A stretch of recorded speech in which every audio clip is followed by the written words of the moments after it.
வணக்கம் மக்களே, welcome to my show. இன்றைக்கி நம்ம ஷோவில் எந்த படத்தை பற்றி பார்க்க போகிறோம்னு பார்த்தீங்கன்னா ஜீவா மற்றும் அர்ஜுன் லீட் ரோலில் நடித்து ரிலீஸ் ஆகிருக்கு அகத்தியா படத்தோட ரிவ்யூ தான் பார்க்க போகிறோம். ஸோ படத்தை பார்க்கறதுக்கு முன்னாடி இந்த படம் யாருக்காக எடுத்திருக்காங்க அப்படிங்கிறதையும் சொல்லுவோம் இல்லையா. ஸோ இந்த படத்தை பார்த்திங்கன்னா முழுக்க கிட்ஸ் பார்க்குற மாதிரியே தான் எடுத்திருக்காங்க. குழந்தைகளுக்காக எடுக்கப்பட்ட படம் அப்படின்னு சொன்னாலுமே கூட அது மே மாதம் ரிலீஸ் பண்ணியிருந்தால் எக்ஸாம்லாம் முடிச்சுட்டு கொஞ்சம் ஜாலியாக பார்த்துருப்பாங்க போல இருக்குது. ஸோ கொஞ்சம் எக்ஸாம் டைமில் ரிலீஸ் பண்ணதுனால குழந்தைகள் கூட இந்த படத்துக்கு வருவாங்களா அப்படிங்கிறது ஒரு பெரிய கேள்விக்குறியாக தான் இருக்குது.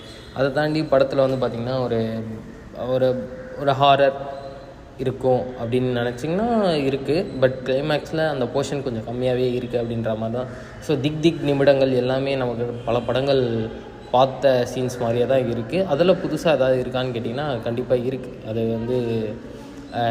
பார்த்தவங்களுக்கு மட்டுமே தெரியும். ஸோ அதை தாண்டி பாடல்கள் அதுக்கப்புறம் லிரிக்ஸ் எல்லாமே அது பயங்கரமாக இருக்குது. ஏன்னா அதெல்லாம் ஒரு கிங்குன்றதுனால அதெல்லாம் பயங்கரமாக பண்ணிட்டாரு. அதை தாண்டி எண்ணினிய பொன்னிலாவே சாங் கிளைமேக்ஸில் ப்ளேஸ் பண்ணியிருக்காங்க.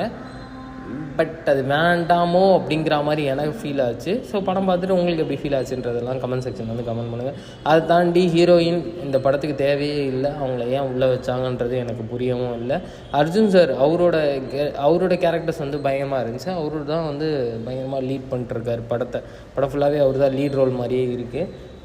பயங்கரமாக லீட் பண்ணியிருக்காரு அவர் படத்தை. ஸோ ஜீவா அவர்கள் இன்னும் கொஞ்சம் பயங்கரமாக எக்ஸ்டெண்டட் கேமியோ பண்ண மாதிரி தான் இருக்குது. பட் இன்னும் கொஞ்சம் பயங்கரமாக பண்ணியிருக்கலாமோன்றது என்னோடய பர்சனல் எக்ஸ்பீரியன்ஸ். ஸோ படம் ஒரு பயங்கரமான படமாக வந்திருக்கு. ஸோ கிட்ஸ்லாம் பார்க்க வேண்டிய படம். ஸோ எல்லோரும் போய் பார்த்து பயங்கரமாக என்ஜாய் பண்ணுங்கள்.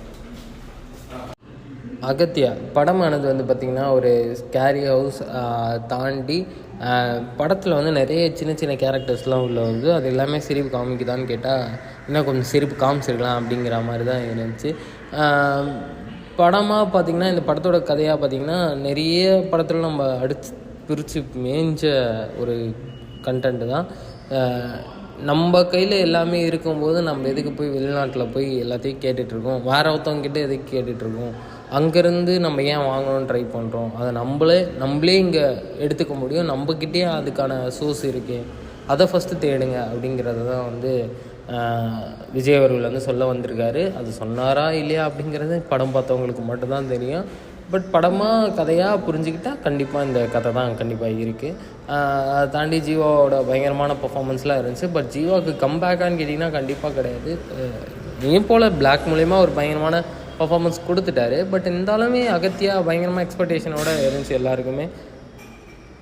ஸோ வெல்ஸ்மே பயங்கரமான ப்ரமோஷன்லாம் பண்ணி பயங்கரமாக இந்த படம் இருக்கும் அப்படின்ற மாதிரி